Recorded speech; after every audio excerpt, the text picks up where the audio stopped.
ਏ ਗੁਰੂ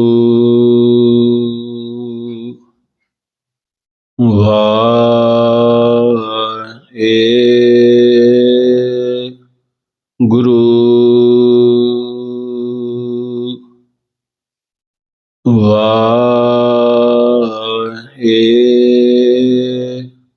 ਗੁਰੂ ਇਕ ਓੰਕਾਰ ਸਤਿਨਾਮ ਕਰਤਾ ਪੁਰਖ ਨਿਰਭਉ ਨਿਰਵੈਰ ਅਕਾਲ ਮੂਰਤ ਅਜੂਨੀ ਸੈਭੰ ਗੁਰ ਪ੍ਰਸਾਦ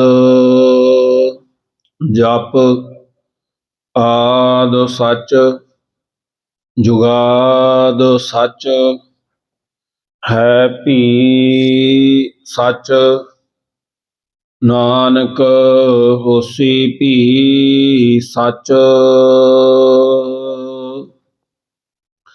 ਚੱਕਰ ਚਿਹਨ ਅਰ ਵਰਣ ਜਾਤ ਅਰ ਪਾਤ ਨਾਹਿਨ ਜਿਹੇ ਰੂਪ ਰੰਗ ਅਰ ਰੇਖ ਭੇਖ ਕੋ ਕਹਿ ਨਾ ਸਕਤ ਕੇਹੇ ਅਚਲ ਮੂਰਤ ਅਨਭਉ ਪ੍ਰਕਾਸ਼ ਅਮਿਤੋਜ ਕਹਿਜੈ ਕੋਟ ਇੰਦਰ ਇੰਦਰਾਣ ਸਾਹੇ ਸਾਹਾਣ ਗਣਿਜੈ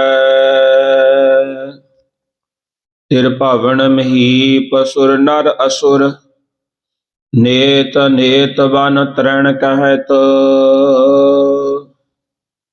ਤਵੈ ਸਰਬ ਨਾਮ ਕਥੈ ਕਵਨ ਕਰਬ ਨਾਮ ਵਰਣਤ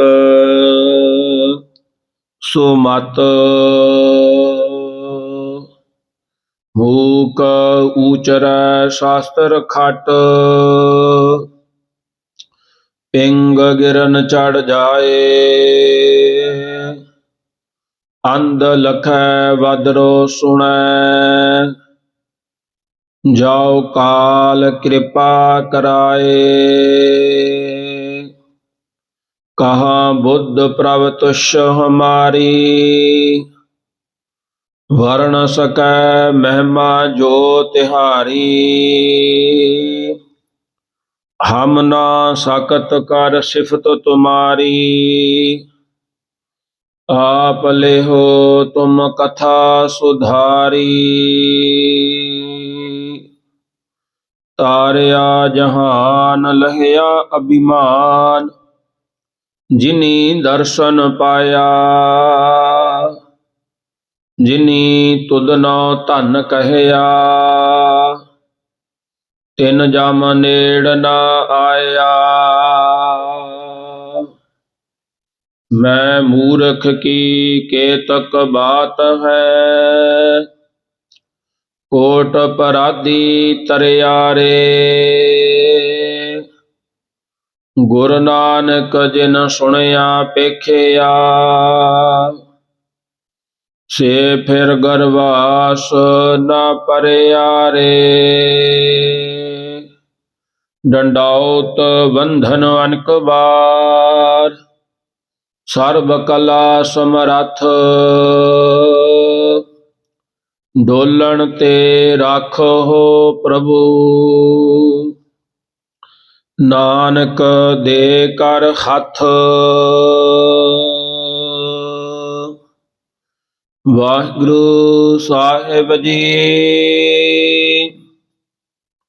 ਸਾਲੋਕ ਮਹੱਲਾ ਦੂਜਾ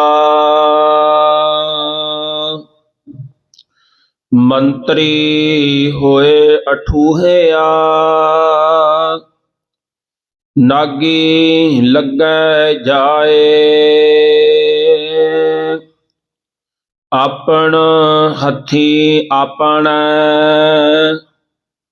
ਦੇ ਕੂਚਾ ਆਪੇ ਲਾਏ ਹੁਕਮ ਪਿਆ ਧੁਰ ਖਸਮ ਕਾ, ਅਤੀ ਹੂੰ ਧੱਕਾ ਖਾਏ। ਗੁਰਮੁਖ ਸਿਓ ਮਨ ਮੁਖ ਅੜੈ, ਡੁੱਬੈ ਹੱਕ ਨਿਆਏ। ਦੋਹਾ ਸਿਰਿਆ ਆਪੇ ਖਸਮ, ਵੇਖੈ ਕਰ ਬਿਓ ਪਾਏ। ਨਾਨਕ ਏਵੈ ਜਾਣੀਐ, ਸਭ ਕਿਛ ਤਿਸਹਿ ਰਜਾਏ।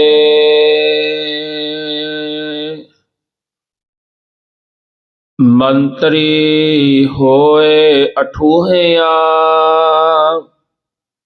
ਨਾਗੀ ਲੱਗੈ ਜਾਏ। ਆਪਣ ਹੱਥੀਂ ਆਪਣੈ, ਦੇ ਕੂਚਾ ਆਪੇ ਲਾਏ। ਵਾਹਿਗੁਰੂ ਜੀ ਕਾ ਖਾਲਸਾ, ਵਾਹਿਗੁਰੂ ਜੀ ਕੀ ਫਤਿਹ।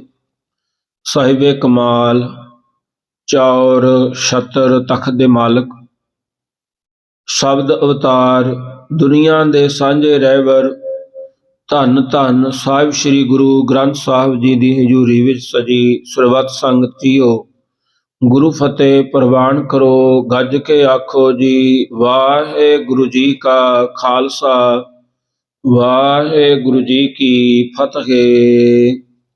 ਆਪ ਵੱਡੇ ਭਾਗਾਂ ਵਾਲੇ ਹੋ ਜੋ ਅੰਮ੍ਰਿਤ ਵੇਲੇ ਤੋਂ ਲੈ ਕਰਕੇ ਪਾਤਸ਼ਾਹ ਜੀ ਦੇ ਦਰਸ਼ਨ ਦੀਦਾਰੇ, ਪਵਿੱਤਰ ਅੰਮ੍ਰਿਤ ਵੇਲੇ ਦੇ ਅੰਮ੍ਰਿਤਮਈ ਗੁਰਬਾਣੀ ਦੇ ਨਿਤਨੇਮ ਸ਼ਰਾਵਣ ਕੀਤੇ।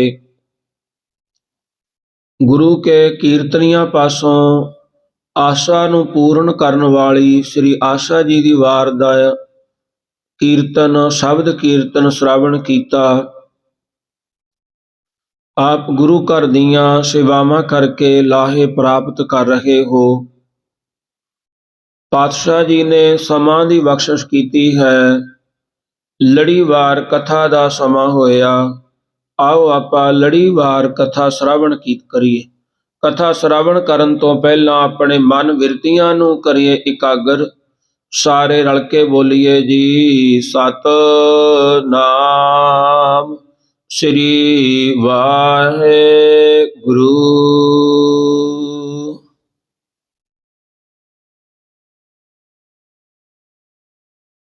ਧੰਨ ਧੰਨ ਸਾਹਿਬ ਸ੍ਰੀ ਗੁਰੂ ਗ੍ਰੰਥ ਸਾਹਿਬ ਜੀ ਮਹਾਰਾਜ ਜੀ ਨੇ ਕਿਰਪਾ ਬਖਸ਼ਿਸ਼ ਕਰਦਿਆਂ ਹੋਇਆਂ ਜੋ ਚੱਲ ਰਹੀ ਲੜੀਵਾਰ ਕਥਾ ਦੇ ਵਿੱਚੋਂ ਪਾਤਸ਼ਾਹ ਜੀ ਨੇ ਕਿਰਪਾ ਕਰਦਿਆਂ ਤਰੁੱਠ ਕਰਕੇ ਲੜੀਵਾਰ ਕਥਾ ਆਪਣੇ ਪਵਿੱਤਰ ਅੰਗ 148 ਦੇ ਉੱਪਰੋਂ ਬਖਸ਼ਿਸ਼ ਕੀਤੀ।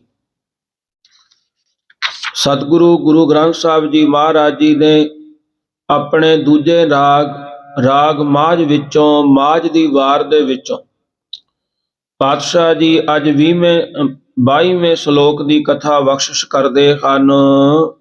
ਮਹਾਰਾਜ ਜੀ ਕਥਾ ਦੇ ਵਿੱਚ ਕੀ ਸ਼ਰਾਵਣ ਕਰਾ ਰਹੇ ਹਨ, ਆਓ ਆਪਾਂ ਪਾਤਸ਼ਾਹ ਜੀ ਦੇ ਚਰਨਾਂ ਦੇ ਵਿੱਚ ਆਪਣੀਆਂ ਬਿਰਤੀਆਂ ਜੋੜਦਿਆਂ ਹੋਇਆਂ ਸ਼ਰਾਵਣ ਕਰੀਏ। ਸ਼ਲੋਕ ਮਹੱਲਾ ਦੂਜਾ। ਸ਼ਲੋਕ ਛੰਦ ਦਾ ਨਾਮ ਹੈ ਮਹੱਲਾ ਦੂਜਾ। ਦੂਜੇ ਪਾਤਸ਼ਾਹ ਸਾਹਿਬ ਸ੍ਰੀ ਗੁਰੂ ਅੰਗਦ ਦੇਵ ਸਾਹਿਬ ਜੀ ਮਹਾਰਾਜ, ਪਾਤਸ਼ਾਹ ਜੀ ਨੇ ਕਿਰਪਾ ਕਰਦਿਆਂ ਹੋਇਆਂ ਇਹ ਸ਼ਬਦ ਨੂੰ ਬਖਸ਼ਿਸ਼ ਕੀਤਾ ਹੈ। ਗੁਰੂ ਅੰਗਦ ਦੇਵ ਸਾਹਿਬ ਜੀ ਮਹਾਰਾਜ, ਆਪ ਜੀ ਉਹਨਾਂ ਦੇ ਜੀਵਨ ਤੋਂ ਜਾਣੂ ਹੋ। ਮਹਾਰਾਜ ਗੁਰੂ ਅੰਗਦ ਦੇਵ ਸਾਹਿਬ ਜੀ ਨਾਂਗੇ ਦੀ ਸਰਾਏ ਕੋਲ, ਮੁਕਤਸਰ ਕੋਲ ਦੇ ਇੱਕ ਨਗਰ ਹੈ ਮਾਲਵੇ ਦੇ ਵਿੱਚ, ਮੁਕਤਸਰ ਨਗਰ ਦੇ ਕੋਲ ਇੱਕ ਨਗਰ ਹੈ ਨਾਂਗੇ ਦੀ ਸਰਾਏ। ਨਾਂਗੇ ਦੀ ਸਰਾਏ ਦੇ ਵਿੱਚ ਜਨਮੇ ਗੁਰੂ ਅੰਗਦ ਦੇਵ ਸਾਹਿਬ ਜੀ ਮਹਾਰਾਜ ਉਥੋਂ ਪ੍ਰਕਾਸ਼ ਧਾਰਨ ਕੀਤਾ। ਪਾਤਸ਼ਾਹ ਜੀ ਦੇ ਸਕਿਆਂ ਦੇ ਵਿੱਚੋਂ ਮਾਤਾ ਭਰਜਾਈ ਖਡੂਰ ਸਾਹਿਬ ਵਿਆਹੇ ਸਨ ਤੇ ਉਹ ਖਡੂਰ ਸਾਹਿਬ ਉਹਨਾਂ ਦੇ ਕੋਲ ਗਏ। ਉੱਥੇ ਉਹਨਾਂ ਨੇ ਆਪਣੀ ਉਪਜੀਵਕਾ ਵਾਸਤੇ, ਰੋਜੀ ਰੋਟੀ ਵਾਸਤੇ ਦੁਕਾਨਦਾਰੀ ਆਰੰਭ ਕੀਤੀ। ਦੁਕਾਨਦਾਰੀ ਵੀ ਕਰਦੇ ਹਨ ਤੇ ਨਾਲ ਸੰਗਤਾਂ ਨੂੰ ਜੋ ਤੀਰਥ ਇਸ਼ਨਾਨਾਂ ਦੇ, ਤੀਰਥਾਂ ਦੇ ਚਾਲੇ ਲੈ ਕੇ ਜਾਂਦੇ ਹਨ, ਦੇਵੀਆਂ ਦੇ ਚਾਲੇ ਲੈ ਕੇ ਜਾਂਦੇ ਹਨ। ਪਰ ਸਤਿਗੁਰੂ ਗੁਰੂ ਨਾਨਕ ਦੇਵ ਸਾਹਿਬ ਜੀ ਦੇ ਨਾਲ ਉਹਨਾਂ ਦਾ ਵੱਡੇ ਭਾਗਾਂ ਕਰਕੇ ਮੇਲ ਹੋਇਆ। ਫਿਰ ਸਤਿਗੁਰੂ ਗੁਰੂ ਨਾਨਕ ਦੇਵ ਸਾਹਿਬ ਜੀ ਮਹਾਰਾਜ ਜੀ ਦੇ ਹੋ ਕਰਕੇ ਹੀ ਗੁਰੂ ਭਾਈ ਲਹਿਣਾ ਜੀ, ਜਿਨ੍ਹਾਂ ਦਾ ਨਾਮ ਪਹਿਲਾਂ ਜਨਮ ਦਾ ਨਾਮ ਲਹਿਣਾ ਸੀ, ਉਹਨਾਂ ਦੇ ਗੁਰੂ ਨਾਨਕ ਦੇਵ ਸਾਹਿਬ ਜੀ ਦੇ ਹੋ ਕੇ ਰਹਿ ਗਏ। ਪਾਤਸ਼ਾਹ ਗੁਰੂ ਨਾਨਕ ਦੇਵ ਸਾਹਿਬ ਜੀ ਮਹਾਰਾਜ ਜੀ ਨੇ ਬੜੀਆਂ ਪਰਖਾਂ ਤੋਂ ਬਾਅਦ, ਬੜੀਆਂ ਕਸਵੱਟੀਆਂ ਤੋਂ ਬਾਅਦ ਭਾਈ ਲਹਿਣਾ ਜੀ ਨੂੰ ਆਪਣੀ ਗੱਲ ਵਕੜੀ ਵਿੱਚ ਲੈ ਕਰਕੇ ਅੰਗਦ ਬਣਾ ਦਿੱਤਾ। ਭਾਵ ਗੁਰੂ ਅੰਗਦ ਦੇਵ ਸਾਹਿਬ ਜੀ ਮਹਾਰਾਜ ਜੀ ਦਾ ਪਹਿਲਾ ਨਾਮ ਲਹਿਣਾ ਸੀ। ਗੁਰੂ ਨਾਨਕ ਦੇਵ ਸਾਹਿਬ ਜੀ ਮਹਾਰਾਜ ਜੀ ਨੇ ਕਿਰਪਾ ਕਰਦਿਆਂ ਹੋਇਆਂ ਉਹਨਾਂ ਨੂੰ ਆਪਣੇ ਅੰਗ ਨਾਲ ਲਾ ਕਰਕੇ ਅੰਗਦ ਬਣਾ ਦਿੱਤਾ ਹੈ। ਪਾਤਸ਼ਾਹ ਗੁਰੂ ਅੰਗਦ ਦੇਵ ਸਾਹਿਬ ਜੀ ਨੂੰ ਜਦੋਂ ਗੁਰਤਾ ਗੱਦੀ ਦੇ ਦਿੱਤੀ, ਮਹਾਰਾਜ ਗੁਰੂ ਨਾਨਕ ਦੇਵ ਸਾਹਿਬ ਜੀ ਪਾਤਸ਼ਾਹ ਜੀ ਨੇ ਹੁਕਮ ਕੀਤਾ ਕਿ ਪੁਰਖਾ, ਤੁਸੀਂ ਹੁਣ ਖਡੂਰ ਸਾਹਿਬ ਜਾ ਕਰਕੇ ਉੱਥੇ ਆਪਣਾ ਅਸਥਾਨ ਬਣਾ ਕਰਕੇ ਉੱਥੇ ਗੁਰਸਿੱਖੀ ਦਾ ਪ੍ਰਚਾਰ ਆਰੰਭ ਕਰੋ। ਗੁਰੂ ਅੰਗਦ ਦੇਵ ਸਾਹਿਬ ਜੀ ਮਹਾਰਾਜ ਖਡੂਰ ਸਾਹਿਬ ਦੇ ਵਿੱਚ ਵਿਰਾਜਮਾਨ ਹਨ, ਗੁਰਸਿੱਖੀ ਦਾ ਪ੍ਰਚਾਰ ਕਰ ਰਹੇ ਹਨ। ਪਰ ਉੱਥੇ ਰਹਿਣ ਵਾਲਾ ਇੱਕ ਪਖੰਡੀ ਤਪਾ, ਜਿਹੜਾ ਗੁਰੂ ਅੰਗਦ ਦੇਵ ਸਾਹਿਬ ਜੀ ਮਹਾਰਾਜ ਜੀ ਨੂੰ ਨਾ ਝੱਲਦਾ ਹੋਇਆ, ਨਾ ਸਹਾਰਦਾ ਹੋਇਆ, ਉਹਨਾਂ ਤੋਂ ਬੜਾ ਦੁਖੀ ਹੋਇਆ। ਕੁਦਰਤ ਦੇ ਨਾਲ ਉਸੇ ਸਾਲ ਦੇ ਵਿੱਚ ਨਗਰ ਖਡੂਰ ਦੇ ਵਿੱਚ ਵਰਖਾ ਨਹੀਂ ਹੋਈ। ਜਦੋਂ ਵਰਖਾ ਨਾ ਹੋਈ, ਪਹਿਲਾਂ ਵੀ ਲੋਕ ਜਦੋਂ ਵਰਖਾ ਲੇਟ ਹੁੰਦੀ ਸੀ ਤਾਂ ਖਡੂਰ ਦੇ ਉਸ ਤਪੇ ਕੋਲ ਜਾ ਕਰਕੇ ਸੰਗਤਾਂ ਕਹਿੰਦੀਆਂ ਵੀ ਤਪਾ ਜੀ ਵਰਖਾ ਪਵਾਓ। ਉਹ ਤਪੇ ਦੇ ਕੁਝ ਕੁ ਮੰਤਰ ਸਿੱਧ ਸੀ, ਜਿਹੜਾ ਮੰਤਰਾਂ ਦੇ ਨਾਲ, ਰਿੱਧੀਆਂ ਸਿੱਧੀਆਂ ਦੇ ਨਾਲ ਤੇ ਲੋਕਾਂ ਦੇ ਕਹਿਣ ਦੇ ਉੱਪਰ ਹਵਨ ਜਗ ਕਰਵਾ ਕਰਕੇ ਵਰਖਾ ਪਵਾ ਦਿੰਦਾ ਸੀ। ਐਤਕੀ ਜਦੋਂ ਵਰਖਾ ਲੇਟ ਹੋਈ, ਤਪੇ ਕੋਲ ਸੰਗਤਾਂ ਗਈਆਂ, ਜਾ ਕਰਕੇ ਕਿਹਾ ਕਿ ਤਪਾ ਜੀ ਵਰਖਾ ਪਵਾਓ। ਤਪੇ ਨੇ ਕਹਿ ਦਿੱਤਾ, ਐਤਕੀ ਤੁਹਾਡੇ ਨਗਰ ਖਡੂਰ ਦੇ ਵਿੱਚ ਹੁਣ ਵਰਖਾ ਐਤਕੀ ਤਾਂ ਕੀ ਕਦੇ ਵੀ ਨਹੀਂ ਪਵੇਗੀ, ਕਿਉਂਕਿ ਤੁਹਾਡੇ ਨਗਰ ਦੇ ਵਿੱਚ ਅਨਰਥ ਹੁੰਦਾ ਹੈ। ਇੱਕ ਗ੍ਰਸਤੀ ਉਹ ਗੁਰੂ ਬਣ ਬੈਠਾ, ਤੇ ਗ੍ਰਸਤੀ ਵੀ ਕਦੇ ਗੁਰੂ ਬਣਦੇ ਹੁੰਦੇ ਹਨ, ਬਹੁਤ ਵੱਡਾ ਪਾਪ ਹੈ। ਤੇ ਵਰਖਾ ਤਾਂ ਹੋਵੇਗੀ ਜੇ ਤੁਸੀਂ ਉਸ ਗ੍ਰਸਤੀ ਲਹਿਣੇ ਅੰਗਦ ਨੂੰ ਆਪਣੇ ਨਗਰ ਦੇ ਵਿੱਚੋਂ ਕੱਢੋਗੇ। ਉਸ ਤਪੇ ਪਖੰਡੀ ਨੇ ਕਹਿ ਦਿੱਤਾ। ਗੁਰੂ ਅੰਗਦ ਦੇਵ ਸਾਹਿਬ ਜੀ ਮਹਾਰਾਜ ਕੋਲ ਸੰਗਤਾਂ ਆਈਆਂ, ਜਿਹੜੇ ਖਹਿਰੇ ਗੋਤ ਸੀ ਉਸ ਨਗਰ ਦੇ, ਖਹਿਰੇ ਜ਼ਿਮੀਂਦਾਰ, ਉਹਨਾਂ ਆ ਕੇ ਕਿਹਾ ਕਿ ਤੁਸੀਂ ਸਾਡੇ ਨਗਰ ਦੇ ਵਿੱਚੋਂ ਚਲੇ ਜਾਓ, ਕਿਉਂਕਿ ਤੁਹਾਡੇ ਕਰਕੇ ਸਾਡੇ ਨਗਰ ਦੇ ਵਿੱਚ ਵਰਖਾ ਨਹੀਂ ਹੋ ਰਹੀ। ਗੁਰੂ ਅੰਗਦ ਦੇਵ ਸਾਹਿਬ ਜੀ ਮਹਾਰਾਜ ਜੀ ਨੂੰ ਖਡੂਰ ਸਾਹਿਬ ਤੋਂ ਇਹ ਕਹਿੰਦਿਆਂ ਹੋਇਆਂ ਉਹਨਾਂ ਨੇ ਖਡੂਰ ਸਾਹਿਬ ਤੋਂ ਵਿਦਾ ਕਰ ਦਿੱਤਾ ਵੀ ਚਲੇ ਜਾਓ। ਮਹਾਰਾਜ ਜੀ ਖਡੂਰ ਸਾਹਿਬ ਤੋਂ ਵਿਦਾ ਹੋਏ। ਖਡੂਰ ਸਾਹਿਬ ਤੋਂ 3 ਕੋਹ ਦੀ ਦੱਖਣ ਦੇ ਵੱਲ ਖਾਨ ਛੱਪਰੀ ਨਗਰ ਹੈ, ਤੇ ਉੱਥੇ ਆਪਣੀ ਹੱਦ ਤੋਂ ਕਹਿੰਦੇ ਇੱਥੇ ਤੁਸੀਂ ਆਪਣਾ ਡੇਰਾ ਲਾ ਲਓ। ਮਹਾਰਾਜ ਜੀ ਉੱਥੇ ਬੈਠੇ ਵਿਰਾਜਮਾਨ ਹੋਵੇ, ਸੰਗਤਾਂ ਨੂੰ ਉਪਦੇਸ਼ ਦੇਣ ਲੱਗੇ। ਜਿਹੜੇ ਮਹਾਰਾਜ ਜੀ ਦੇ ਚਰਨਾਂ ਦੇ ਭੌਰੇ ਸਨ ਗੁਰਸਿੱਖ, ਉਹ ਉੱਥੇ ਵਿਰਾਜਮਾਨ ਹੋਣ ਲੱਗ ਪਏ। ਗੁਰੂ ਅੰਗਦ ਦੇਵ ਸਾਹਿਬ ਜੀ ਮਹਾਰਾਜ ਜੀ ਨੇ ਉੱਥੇ ਜਦੋਂ ਡੇਰਾ ਲਾ ਲਿਆ, ਅੱਜ ਗੁਰਦੁਆਰਾ ਸਾਹਿਬ ਉੱਥੇ ਛੱਪਰੀ ਸਾਹਿਬ ਬਣਿਆ ਹੈ। ਲੋਕਾਂ ਨੇ ਤਪੇ ਨੂੰ ਕਿਹਾ ਕਿ ਮਹਾਰਾਜ ਹੁਣ ਵਰਖਾ ਪਵਾਓ। ਹੁਣ ਤਪੇ ਨੇ ਆਪਣਾ ਯਤਨ ਕੀਤਾ, ਪਹਿਲਾਂ ਦੇ ਮੰਤਰ ਸੀ ਜਿਹੜੇ ਉਹ ਪੜ੍ਹਨੇ ਸ਼ੁਰੂ ਕੀਤੇ, ਪਰ ਵਰਖਾ ਨਹੀਂ ਪਈ। ਜਦੋਂ ਵਰਖਾ ਨਾ ਪਈ, ਲੋਕ ਕਹਿਣ ਲੱਗੇ ਹੁਣ ਤੁਹਾਡੇ ਆਖੇ ਤੋਂ ਅਸੀਂ ਇਹ ਪਾਪ ਕਰ ਦਿੱਤਾ ਕਿ ਗੁਰੂ ਅੰਗਦ ਦੇਵ ਸਾਹਿਬ ਜੀ ਮਹਾਰਾਜ ਜੀ ਨੂੰ ਸਾਡੇ ਨਗਰ ਖਡੂਰ ਦੇ ਵਿੱਚੋਂ ਅਸੀਂ ਬਾਹਰ ਕੱਢ ਦਿੱਤਾ, ਤੇ ਵਰਖਾ ਹੁਣ ਨਹੀਂ ਪੈ ਰਹੀ, ਤੇ ਇਹ ਵੀ ਪਾਪ ਕਰ ਦਿੱਤਾ, ਤੇ ਨਾਲ ਹੁਣ ਵਰਖਾ ਵੀ ਨਹੀਂ ਤੁਸੀਂ ਪਵਾ ਰਹੇ। ਜਦੋਂ ਇਹ ਸੰਗਤਾਂ ਨੇ ਕਿਹਾ ਤਾਂ ਉਹ ਜਿਹੜਾ ਤਪਾ ਸੀ ਉਹ ਟਾਲ ਮਟੋਲ ਕਰਨ ਲੱਗਾ। ਗੁਰੂ ਅਮਰਦਾਸ ਜੀ ਮਹਾਰਾਜ ਜਦੋਂ ਆਏ, ਦਰਸ਼ਨ ਕਰਨ ਵਾਸਤੇ ਗਏ, ਸਥਾਨ ਦੇ ਉੱਪਰ ਪਾਤਸ਼ਾਹ ਜੀ ਨਹੀਂ ਸਨ। ਸੰਗਤਾਂ ਨੂੰ ਪੁੱਛਿਆ, ਲੋਕਾਂ ਨੂੰ ਪੁੱਛਿਆ ਕਿ ਗੁਰੂ ਅੰਗਦ ਦੇਵ ਸਾਹਿਬ ਜੀ ਕਿੱਧਰ ਗਏ, ਤੇ ਲੋਕਾਂ ਨੇ ਦੱਸਿਆ ਕਿ ਤਪੇ ਨੇ ਈਰਖਾ ਕਰਦਿਆਂ ਹੋਇਆਂ ਉਹਨਾਂ ਨੂੰ ਇਹ ਕਹਿ ਕਰਕੇ ਖਹਿਰੇ ਜੱਟਾਂ ਤੋਂ ਕਢਵਾ ਦਿੱਤਾ ਕਿ ਜਿੰਨਾ ਚਿਰ ਗੁਰੂ ਅਮਰਦਾਸ ਜੀ ਗੁਰੂ ਅੰਗਦ ਦੇਵ ਸਾਹਿਬ ਜੀ ਤੁਹਾਡੇ ਨਗਰ ਦੇ ਵਿੱਚ ਰਹਿਣਗੇ, ਉਹਨਾਂ ਚਿਰ ਇੱਥੇ ਵਰਖਾ ਨਹੀਂ ਪਵੇਗੀ। ਤੇ ਪਾਤਸ਼ਾਹ ਜੀ ਹੁਣ ਉਹ ਜਿਹੜਾ ਖਾਨ ਛਪਰੀ ਹੈ, ਉਸ ਨਗਰ ਦੀ ਹੱਦ ਦੇ ਵਿੱਚ ਪਾਤਸ਼ਾਹ ਜੀ ਬੈਠੇ ਹਨ, ਉਸ ਛਪਰੀ ਦੇ ਵਿੱਚ। ਤੇ ਗੁਰੂ ਅਮਰਦਾਸ ਜੀ ਮਹਾਰਾਜ ਜੀ ਕਹਿਣ ਲੱਗੇ, ਭਾਈ ਫਿਰ ਕੀ ਗੁਰੂ ਅੰਗਦ ਦੇਵ ਸਾਹਿਬ ਜੀ ਦੇ ਜਾਣ ਤੋਂ ਬਾਅਦ ਵਰਖਾ ਪਈ? ਉਹ ਕਹਿਣ ਲੱਗੇ ਨਹੀਂ, ਵਰਖਾ ਨਹੀਂ ਪਈ, ਕਿੰਨੇ ਦਿਨ ਹੋ ਗਏ ਨਹੀਂ ਪਈ ਵਰਖਾ। ਮਹਾਰਾਜ ਕਹਿਣ ਲੱਗੇ ਵਰਖਾ ਪੈ ਜਾਵੇਗੀ, ਇੱਕ ਜੁਗਤ ਨਾਲ ਪਵੇਗੀ। ਉਹ ਕਿਹੜੀ ਜੁਗਤ ਹੈ? ਕਹਿਣ ਲੱਗੇ ਉਹ ਜੁਗਤ ਹੈ ਜਿਹੜੇ ਜਿਹੜੇ ਜ਼ਿਮੀਂਦਾਰ ਕਿਸਾਨ ਤਪੇ ਨੂੰ ਆਪਣੇ ਖੇਤ ਦੇ ਵਿੱਚ ਲੈ ਜਾਣਗੇ, ਉਹਨਾਂ ਖੇਤਾਂ ਦੇ ਵਿੱਚ ਮੀਂਹ ਪਵੇਗਾ। ਭਾਵ ਤਪੇ ਨੂੰ ਜਿਸ ਖੇਤ ਦੇ ਵਿੱਚ ਸੰਗਤਾਂ ਲੈ ਜਾਣਗੀਆਂ, ਉਸ ਖੇਤ ਦੇ ਵਿੱਚ ਮੀਂਹ ਪੈ ਜਾਵੇਗਾ। ਇਹ ਜੁਗਤ ਹੈ, ਪਰ ਵਰਤਾਰਾ ਹੋਵੇਗਾ ਸ਼ਾਮ ਤੱਕ ਹੀ, ਅੱਜ ਦੇ ਸ਼ਾਮ ਤੱਕ ਜਿੰਨਾ ਵੀ ਖੇਤਾਂ ਦੇ ਵਿੱਚ ਲਿਜਾਇਆ ਜਾਂਦਾ ਇਹਨੂੰ ਲੈ ਜਾਓ, ਤੇ ਫਿਰ ਬਾਰਿਸ਼ ਹੋ ਜਾਵੇਗੀ। ਜਦੋਂ ਗੁਰੂ ਅਮਰਦਾਸ ਜੀ ਮਹਾਰਾਜ ਜੀ ਨੇ ਇਹ ਕਿਹਾ ਤਾਂ ਜਾ ਕਰਕੇ ਲੋਕ ਤਪੇ ਨੂੰ ਕਹਿਣ ਲੱਗੇ ਤਾਥੋਂ ਮੰਤਰਾਂ ਨਾਲ ਮੀਂਹ ਨਹੀਂ ਪੈਂਦਾ, ਤੁਸੀਂ ਹੁਣ ਸਾਡੇ ਖੇਤਾਂ ਦੇ ਵਿੱਚ ਚਰਨ ਪਾਓ। ਸਾਨੂੰ ਸਿੱਧ ਪੁਰਸ਼ ਨੇ ਕਿਹਾ ਕਿ ਉੱਥੇ ਵਰਖਾ ਹੋਵੇਗੀ। ਉਹ ਕਹਿਣ ਲੱਗਾ ਕਿਵੇਂ ਹੋਵੇਗੀ?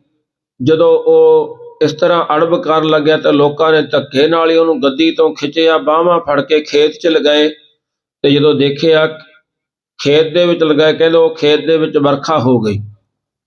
ਫਿਰ ਦੂਜਾ ਉਹ ਕਹਿਣ ਲੱਗਾ ਮੈਂ ਖਿੱਚਣਾ ਹੈ, ਉਹ ਕਹਿੰਦਾ ਮੈਂ ਖਿੱਚਣਾ, ਕਿਉਂਕਿ ਸ਼ਾਮ ਤੱਕ ਦਾ ਹੀ ਦਿਨ ਦਾ ਹੀ ਇੱਕ ਸਮਾਂ ਸੀ। ਤੇ ਉਹਨਾਂ ਨੇ ਤਪੇ ਦੀ ਹਾਲਤ ਮੰਦੀ ਕਰ ਦਿੱਤੀ। ਜਦੋਂ ਤਪੇ ਦੀ ਹਾਲਤ ਮੰਦੀ ਕਰ ਦਿੱਤੀ, ਹੁਣ ਕਿਸਾਨ ਬਹੁਤੇ, ਖੇਤਾਂ ਵਾਲੇ ਬਹੁਤੇ, ਤੇ ਤਪਾ ਇੱਕ। ਗੁਰੂ ਅਮਰਦਾਸ ਜੀ ਨੂੰ ਕਹਿਣ ਲੱਗੇ ਮਹਾਰਾਜ ਹੁਣ ਕਿਹਦੇ ਖੇਤ ਜਾਵੇਗਾ? ਕਹਿੰਦੇ ਹੁਣ ਇਹਦੇ ਅੰਗ ਵੱਢ ਲਓ, ਜਿੱਥੇ ਜਿੱਥੇ ਇਹਦੇ ਅੰਗ ਡਿੱਗਣਗੇ ਉੱਥੇ ਉੱਥੇ ਮੀਂਹ ਪਵੇਗੀ। ਭਾਵ ਤਪੇ ਦਾ ਮੰਦਾ ਹਾਲ ਕਰ ਦਿੱਤਾ। ਸੂਰਜ ਛਿਪਣ ਤੱਕ ਤਪੇ ਦਾ ਇੰਨਾ ਕੁ ਮੰਦਾ ਹਾਲ ਕਰ ਦਿੱਤਾ ਕਿ ਉਹਨੂੰ ਮਾਰ ਦਿੱਤਾ, ਖਿੰਡਾ ਦਿੱਤਾ।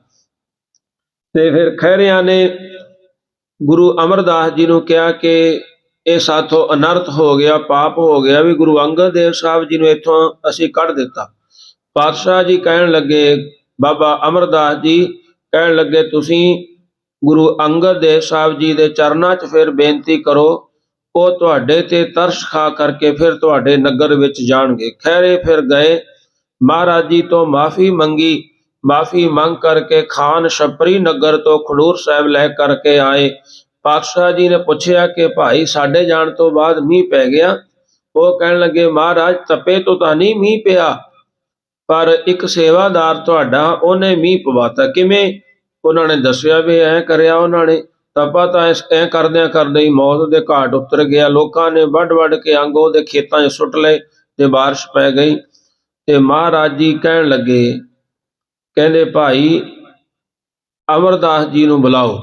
ਬਾਬਾ ਅਮਰਦਾਸ ਜੀ ਆਏ, ਕਹਿਣ ਲੱਗੇ ਪੁਰਖਾ ਤੂੰ ਬਹੁਤ ਗਲਤ ਕੀਤਾ, ਮੈਂ ਤੇਰੇ ਤੇ ਨਾਰਾਜ਼ ਹਾਂ। ਤੂੰ ਇਹਨੇ ਜਿਹੜੀ ਤੁਹਾਡੇ ਵਚਨਾਂ ਦੀ ਤਾਕਤ ਸੀ ਉਹਨਾਂ ਨੂੰ ਨਹੀਂ ਵਰਤਣਾ ਸੀ, ਇੱਥੇ ਸ਼ਕਤੀ ਨਹੀਂ ਦਿਖਾਉਣੀ ਸੀ, ਮੈਂ ਤੁਹਾਡੇ ਨਾਲ ਨਾਰਾਜ਼ ਹਾਂ। ਗੁਰੂ ਅਮਰਦਾਸ ਜੀ ਪਾਤਸ਼ਾਹ ਜੀ ਨੇ ਅਰਦਾਸ ਕੀਤੀ, ਬਾਬਾ ਬੁੱਢਾ ਜੀ ਨੇ ਅਰਦਾਸ ਕੀਤੀ, ਤੇ ਫਿਰ ਗੁਰੂ ਅੰਗਦ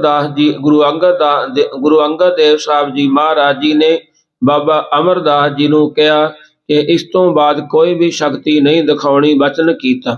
ਇਹ ਸ਼ਬਦ ਦੇ ਮਹਾਰਾਜ ਜੀ ਨੇ ਜਦੋਂ ਖਾਨ ਛਪਰੀ ਸੀ ਤਾਂ ਉਦੋਂ ਪਾਤਸ਼ਾਹ ਜੀ ਨੇ ਜਾਣੀ ਜਾਣ ਗੁਰੂ ਅੰਗਦ ਦੇਵ ਸਾਹਿਬ ਜੀ ਨੇ ਜਿਹੜਾ ਤਪੇ ਨਾਲ ਵਰਤਾਂਤ ਹੋਇਆ, ਤੇ ਉਹ ਵਰਤਾਂਤ ਨੂੰ ਦੇਖ ਕਰਕੇ ਉਹ ਖਾਨ ਛਪਰੀ, ਉਹ ਛਪਰੀ ਦੇ ਵਿੱਚ ਬੈਠ ਕਰਕੇ ਸ਼ਬਦ ਨੂੰ, ਸ਼ਲੋਕ ਨੂੰ ਉਚਾਰਨ ਕੀਤਾ।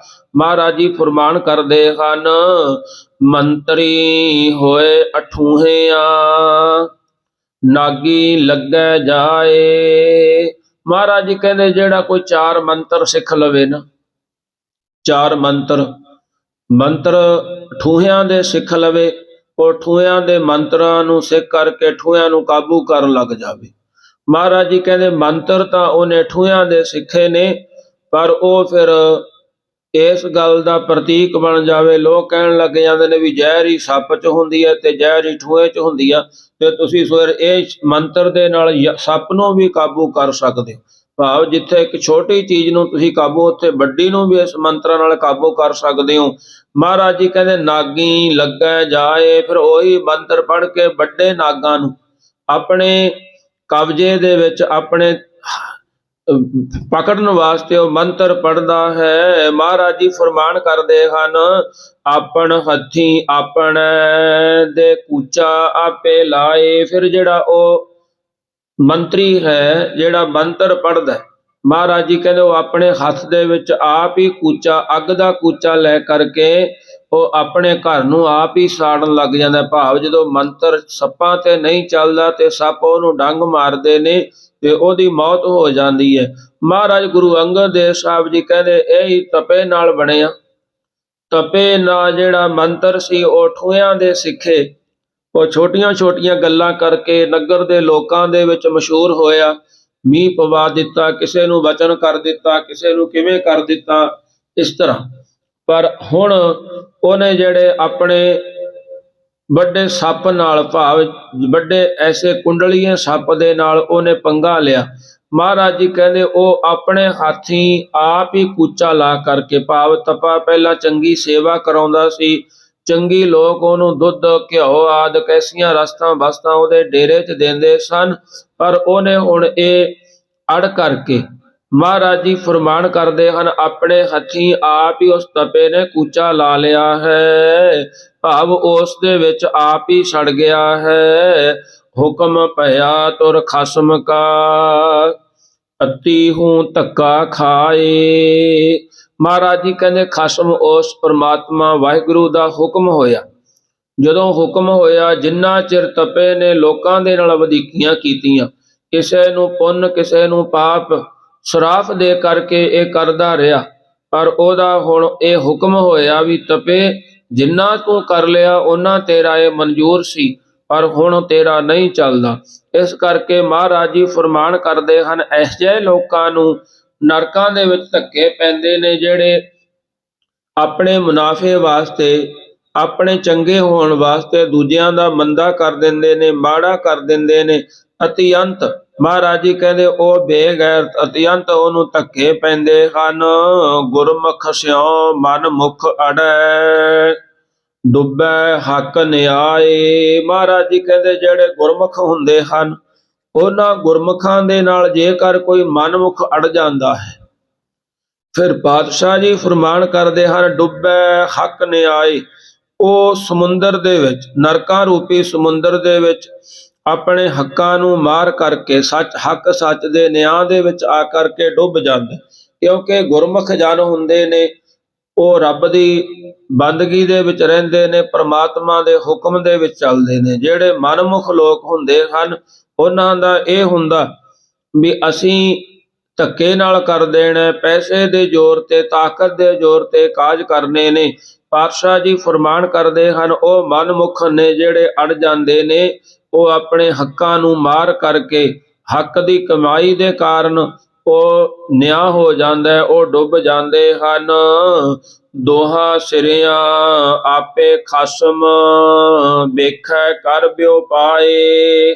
ਮਹਾਰਾਜ ਜੀ ਫਰਮਾਨ ਕਰਦੇ ਹਨ, ਗੁਰਮੁਖ ਤੇ ਮਨਮੁਖਾਂ, ਦੋ ਲੋਕ ਤੇ ਪਰਲੋਕ, ਆਸਤਕ ਤੇ ਨਾਸਤਕ, ਆ ਦੋਹਾਂ ਦੋਨਾਂ ਸਿਰਿਆਂ ਦਾ ਪਰਮੇਸ਼ਰ ਆਪ ਹੀ ਖਸਮ ਹੈ, ਮਾਲ ਕੈ ਭਾਵੇਂ ਕੋਈ ਬਿਓ ਪਾਏ, ਨਿਰਣਾ ਕਰਕੇ ਵੇਖ ਲਵੇ।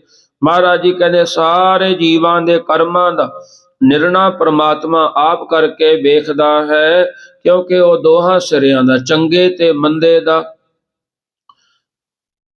ਸੋਹਣੇ ਤੇ ਬੁਰੇ ਦਾ, ਮਹਾਰਾਜ ਜੀ ਕਹਿੰਦੇ ਸਾਰਿਆਂ ਦਾ ਉਹ ਪ੍ਰਮਾਤਮਾ ਆਪ ਖਸਮ ਹੈ, ਦੋਨਾਂ ਸਿਰਿਆਂ ਦਾ। ਨਾਨਕ ਏਵੈ ਜਾਣੀਐ, ਸਭ ਕਿਛ ਤਿਸਹਿ ਰਜਾਏ।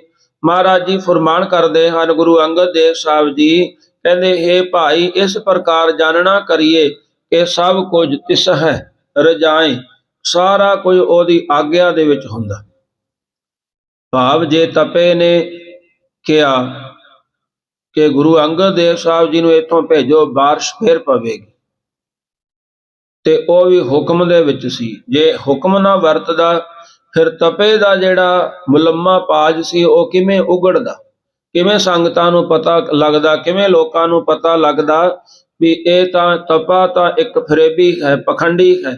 ਮਹਾਰਾਜ ਜੀ ਫਰਮਾਨ ਕਰਦੇ ਹਨ, ਪਾਤਸ਼ਾਹ ਜੀ ਫਰਮਾਨ ਕਰਦੇ ਹਨ, ਕਹਿੰਦੇ ਇਹ ਸਾਰਾ ਵਾਹਿਗੁਰੂ ਦੀ ਰਜ਼ਾ ਦੇ ਵਿੱਚ ਹੈ।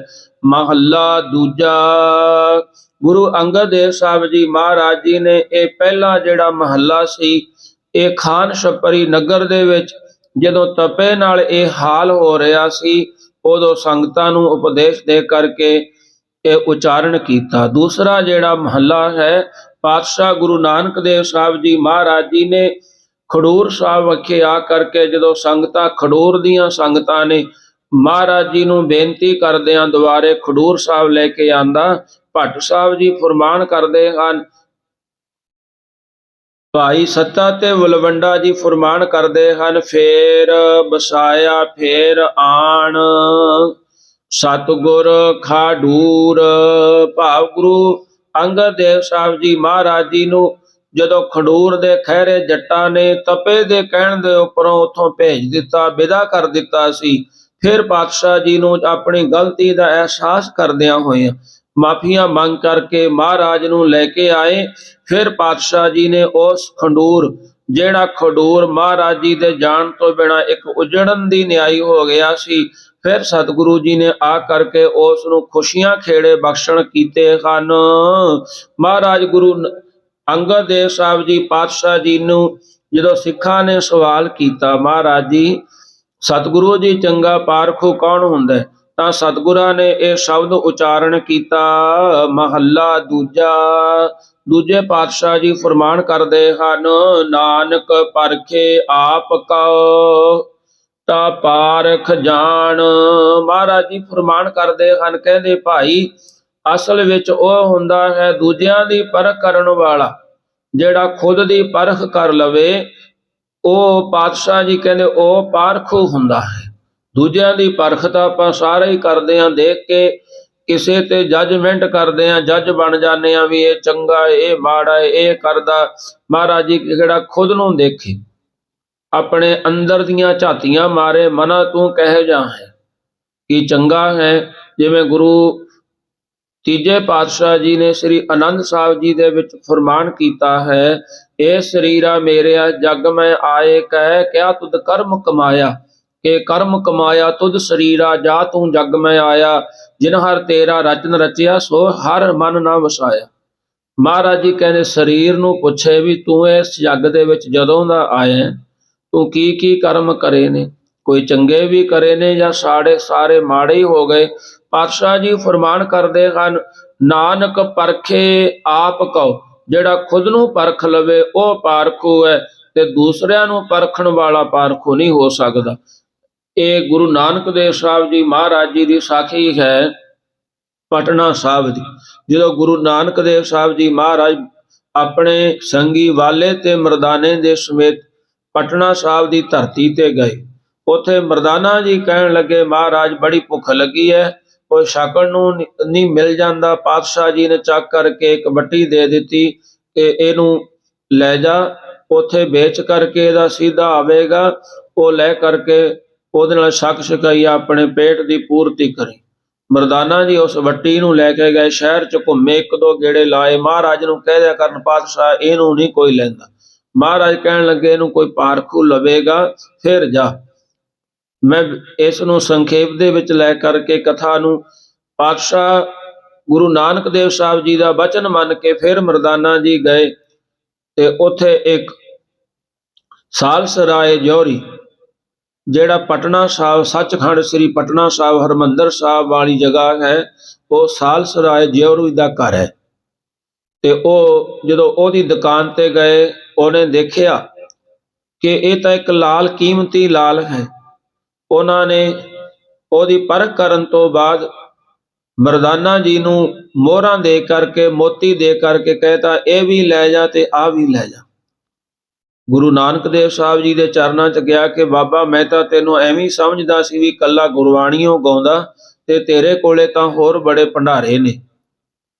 ਗੁਰੂ ਨਾਨਕ ਦੇਵ ਸਾਹਿਬ ਜੀ ਨੂੰ ਕਹਿਣ ਲੱਗਾ ਪਾਤਸ਼ਾਹ ਜੀ ਆਹ ਦੇਖੋ, ਉਹਨੇ ਆਹ ਬੱਟੀ ਵੀ ਮੋੜ ਦਿੱਤੀ ਤੇ ਉਹ ਕਹਿਣ ਲੱਗਾ ਮੈਨੂੰ ਖਰੀਦ ਨਹੀਂ ਸਕਦਾ, ਇਹ ਇੰਨੇ ਮੁੱਲ ਦੀ ਹੈ, ਪਰ ਇਹਦੀ ਦਰਸ਼ਨੀ ਭੇਟਾ, ਇਹ ਸੋਨੇ ਦੀਆਂ ਮੋਹਰਾਂ ਤੇ ਮੋਤੀ ਹਨ, ਤੂੰ ਇਹਨਾਂ ਨੂੰ ਲੈ ਜਾ। ਗੁਰੂ ਨਾਨਕ ਦੇਵ ਸਾਹਿਬ ਜੀ ਕਹਿੰਦੇ ਮਰਦਾਨਿਆਂ ਜਾ ਉਹਦੇ ਮੋੜ ਕੇ ਆ ਤੇ ਉਹਨੂੰ ਕਹਿ ਵੀ ਜਾਂ ਤਾਂ ਇਹ ਖਰੀਦ, ਨਹੀਂ ਅਸੀਂ ਦਰਸ਼ਨੀ ਭੇਟਾ ਨਹੀਂ ਲੈਂਦੇ। ਮਰਦਾਨਾ ਕਹਿਣ ਲੱਗਾ ਮਹਾਰਾਜ ਰੱਖ ਲਓ, ਮਸਾਂ ਸਮਾਨ ਮਿਲਿਆ ਇੰਨਾ। ਕਹਿਣ ਲੱਗੇ ਨਹੀਂ ਜਾ। ਮਰਦਾਨਾ ਸਤ ਵਚਨ ਦਾ ਅਧਿਕਾਰੀ ਸੀ, ਸਤ ਵਚਨ ਮੰਨ ਕਰਕੇ ਗਿਆ ਸਾਲਸਰਾਏ ਜੌਹਰੀ ਨੂੰ, ਕਹਿੰਦਾ ਵੀ ਭਰਾਵਾ ਮੇਰੇ ਗੁਰੂ ਨੇ ਕਿਹਾ ਵੀ ਜਾਂ ਤਾਂ ਇਹਨੂੰ ਮੁੱਲ ਲੈ ਲਾ, ਤੇ ਨਹੀਂ ਅਸੀਂ ਇਹਦੀ ਦਰਸ਼ਨੀ ਭੇਟਾ ਨਹੀਂ ਲੈਂਦੇ, ਅਸੀਂ ਨਹੀਂ ਲੈਂਦੇ ਇਹ ਚੀਜ਼। ਸਾਲਸਰਾਏ ਜੌਹਰੀ ਕਹਿਣ ਲੱਗਾ ਵੀ ਐਸਾ ਕਿਹੜਾ ਹੋਇਆ ਜਿਹੜਾ ਸੋਨੇ ਦੀਆਂ ਮੋਹਰਾਂ ਤੇ ਮੋਤੀਆਂ ਨੂੰ ਤੇ ਥਾਲ ਨੂੰ ਮੋੜ ਦੇਵੇ। ਕਹਿਣ ਲੱਗਾ ਚੱਲ ਮੈਂ ਤੇਰੇ ਨਾਲ ਚੱਲਦਾ। ਘਰੋਂ ਪ੍ਰਸ਼ਾਦਾ ਪਾਣੀ ਲੈ ਕਰਕੇ, ਨੌਕਰਾਂ ਚਾਕਰਾਂ ਨੂੰ ਲੈ ਕਰਕੇ ਗੁਰੂ ਨਾਨਕ ਦੇਵ ਸਾਹਿਬ ਜੀ ਮਹਾਰਾਜ ਜੀ ਦੇ ਕੋਲ ਗਿਆ, ਪਾਤਸ਼ਾਹ ਜੀ ਨੂੰ ਬੇਨਤੀ ਕੀਤੀ। ਮਹਾਰਾਜ ਜੀ ਕਹਿੰਦੇ ਪਹਿਲਾਂ ਦੱਸ ਸਾਲਸਰਾਏ, ਤੂੰ ਇਹਨੂੰ ਤਾਂ ਪਰਖ ਲਿਆ ਵੀ ਇਹ ਲਾਲ ਹੈ ਕੀਮਤੀ, ਪਰ ਆਪਣੇ ਆਪ ਨੂੰ ਤੂੰ ਪਰਖਿਆ ਕਿ ਨਹੀਂ ਪਰਖਿਆ। ਕਹਿਣ ਲੱਗਾ ਮਹਾਰਾਜ ਇਹ ਪਰਖਣ ਦੀ ਵਿਧੀ ਮੈਨੂੰ ਕਿਸੇ ਨੇ ਦੱਸੀ ਸੀ, ਮੇਰੇ ਉਸਤਾਦ ਨੇ, ਪਰ ਜਿਹੜੀ ਆਪਣੇ ਆਪ ਨੂੰ ਪਰਖਣ ਦੀ ਜਿਹੜੀ ਵਿਧੀ ਹੈ ਉਹ ਹੁਣ ਤੁਸੀਂ ਦੱਸ ਦਿਓ, ਕਿਰਪਾ ਕਰ ਦਿਓ। ਗੁਰੂ ਨਾਨਕ ਦੇਵ ਸਾਹਿਬ ਜੀ ਮਹਾਰਾਜ ਜੀ ਨੇ ਕਿਰਪਾ ਕੀਤੀ ਸਾਲਸਰਾਏ ਜੌਹਰੀ ਦੇ ਉੱਪਰ। ਪਾਤਸ਼ਾਹ ਜੀ ਕਹਿਣ ਲੱਗੇ ਜਿਹੜਾ ਆਪ ਨੂੰ ਪਰਖਦਾ ਹੈ ਉਹ ਅਸਲ ਵਿੱਚ ਪਾਰਖੂ ਹੈ। ਮਹਾਰਾਜ ਜੀ ਫਰਮਾਨ ਕਰਦੇ ਹਨ ਰੋਗ ਦਾਰੂ ਦੋਵੇਂ ਬੁੱਝੈ ਤਾਂ ਵੈਦ ਸੁਜਾਨ।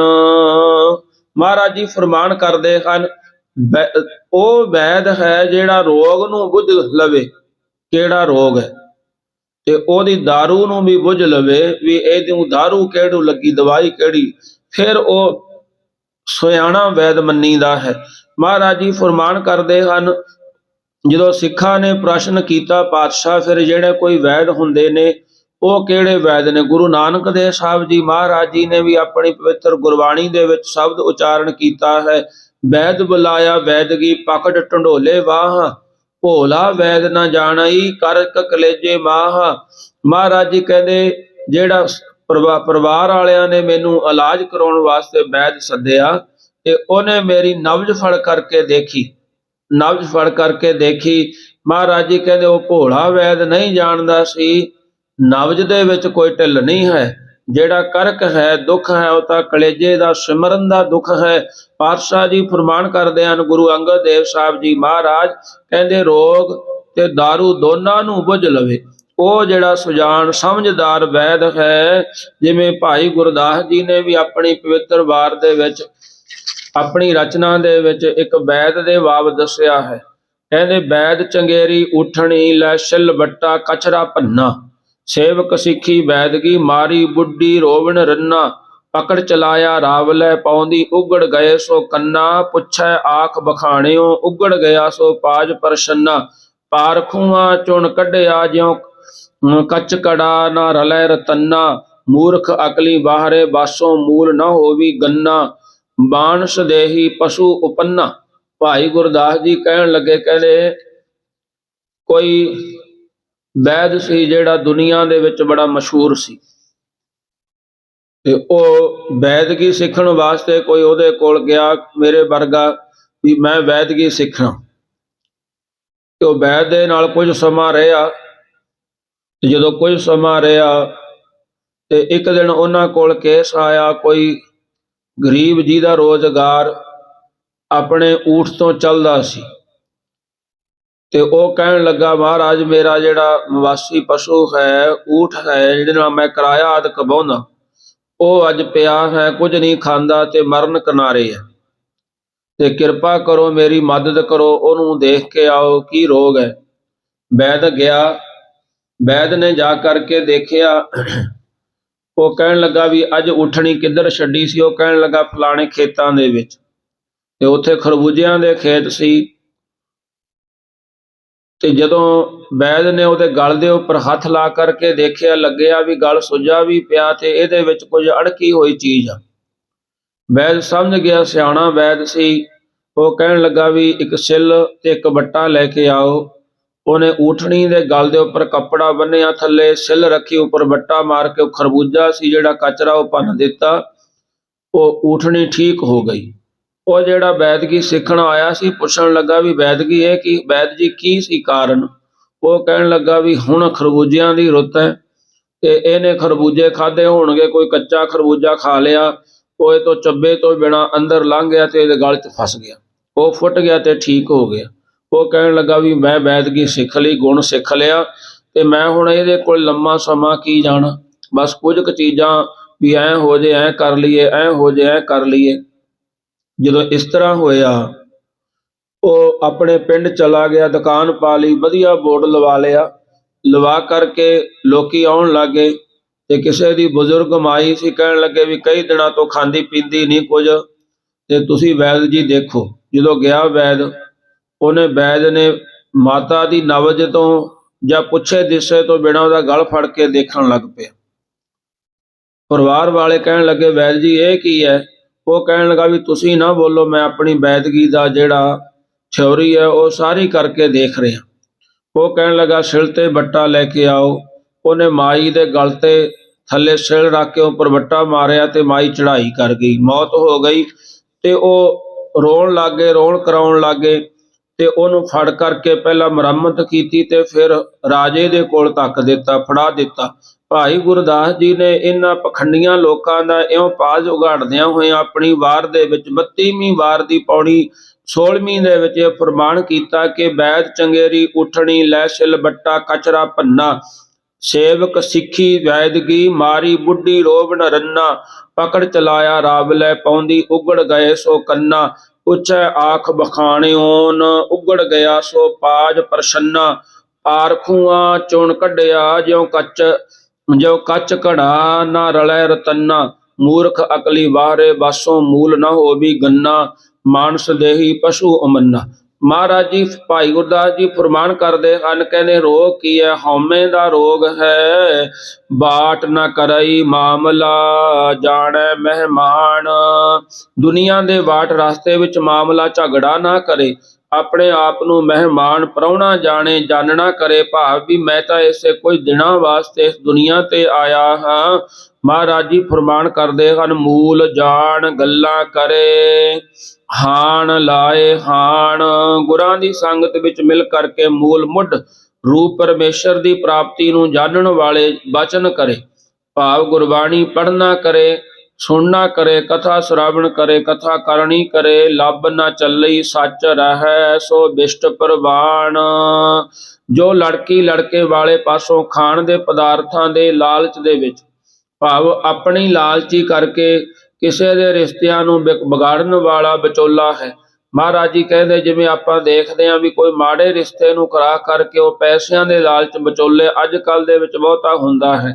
ਬਿਸ਼ਟ ਵਿਚੋਲਾ ਪ੍ਰਵਾਨ ਪ੍ਰਮਾਣਿਕ, ਇਸੇ ਪ੍ਰਕਾਰ ਉਹ ਗੁਰੂ ਰੂਪ ਬਿਸ਼ਟ ਵਿਚੋਲਾ ਜਿਹੜਾ ਪ੍ਰਵਾਨ ਹੈ, ਉਹ ਐਸਾ ਜਿਹੜਾ ਆਪਣੇ ਸਿੱਖਾਂ ਦੇ ਕੋਲੋਂ ਪਦਾਰਥਾਂ ਦੀ ਮੰਗ ਕਰਦਾ ਹੈ। ਮਹਾਰਾਜ ਜੀ ਕਹਿੰਦੇ ਉਹ ਵੀ ਐਸਾ ਪਖੰਡੀ ਜਿਹੜਾ ਗੁਰੂ ਪ੍ਰਵਾਨ ਨਹੀਂ, ਚਲਾਏਮਾਨ ਨਹੀਂ ਹੁੰਦੇ ਤੇ ਹਰ ਵਕਤ ਸੱਚ ਸਰੂਪ ਵਾਹਿਗੁਰੂ ਦੇ ਨਾਮ ਜਪਣ ਵਿੱਚ ਲੱਗੇ ਰਹਿੰਦੇ।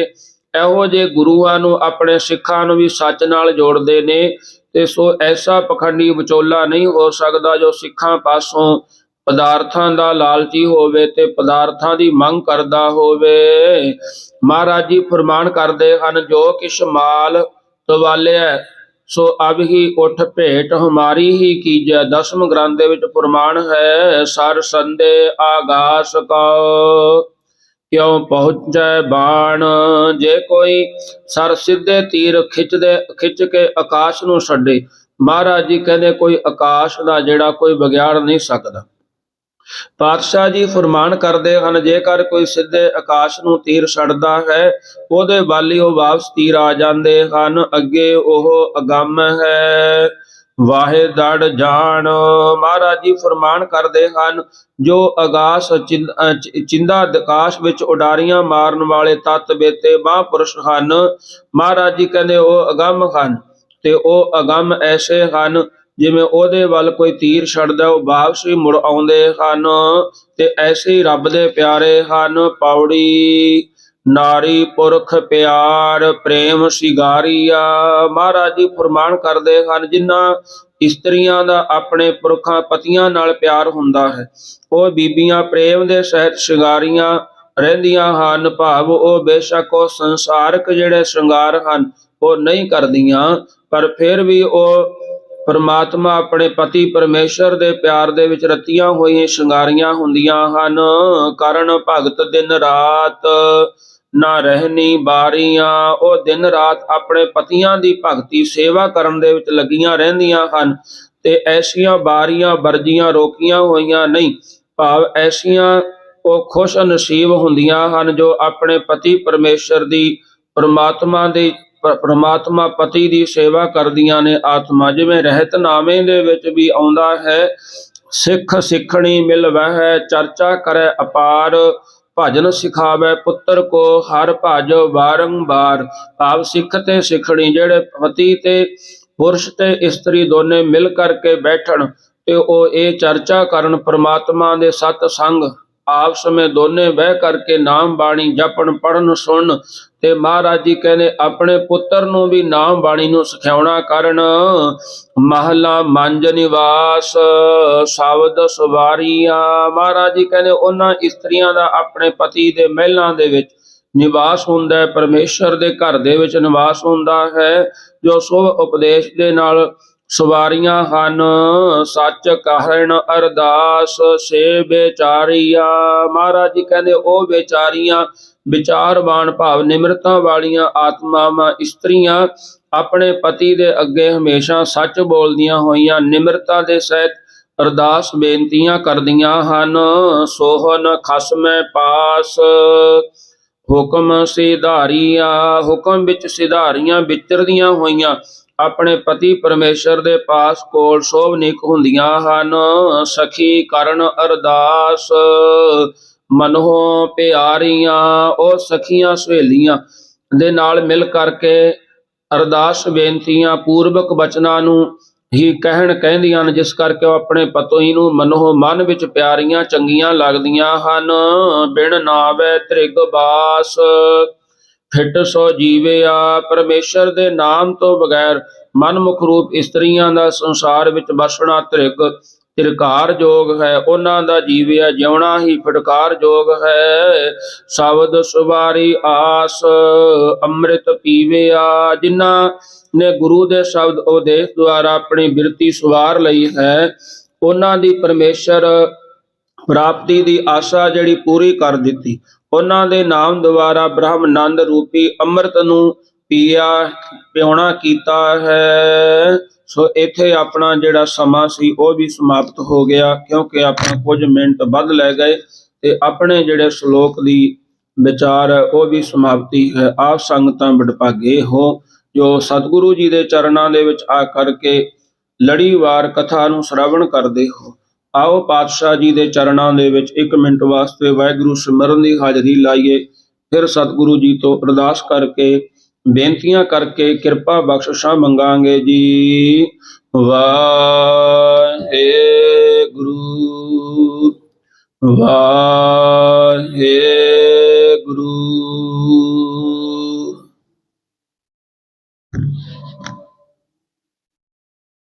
ਵਾਹਿਗੁਰੂ ਵਾਹਿਗੁਰੂ।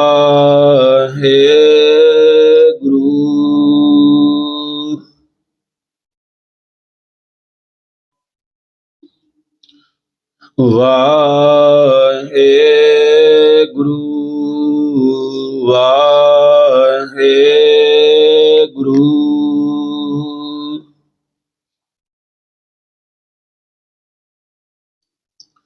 ਵਾਹਿਗੁਰੂ ਵਾਹਿਗੁਰੂ।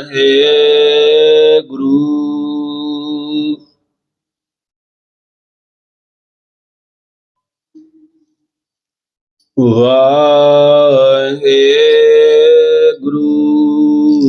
ਵਾਹਿਗੁਰੂ।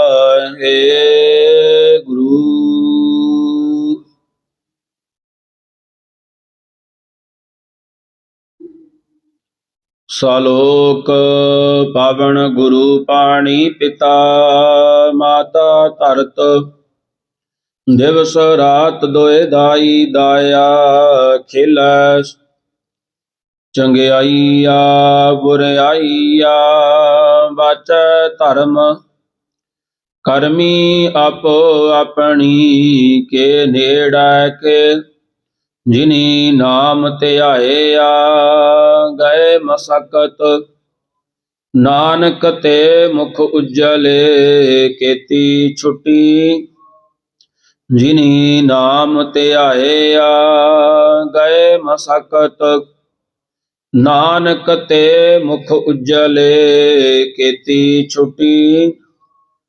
ਵਾਹਿਗੁਰੂ ਜੀ ਕਾ ਖਾਲਸਾ ਵਾਹਿਗੁਰੂ ਜੀ ਕੀ ਫਤਿਹ। ਤੂੰ ਠਾਕੁਰ ਤੁਮ ਪਹਿਰ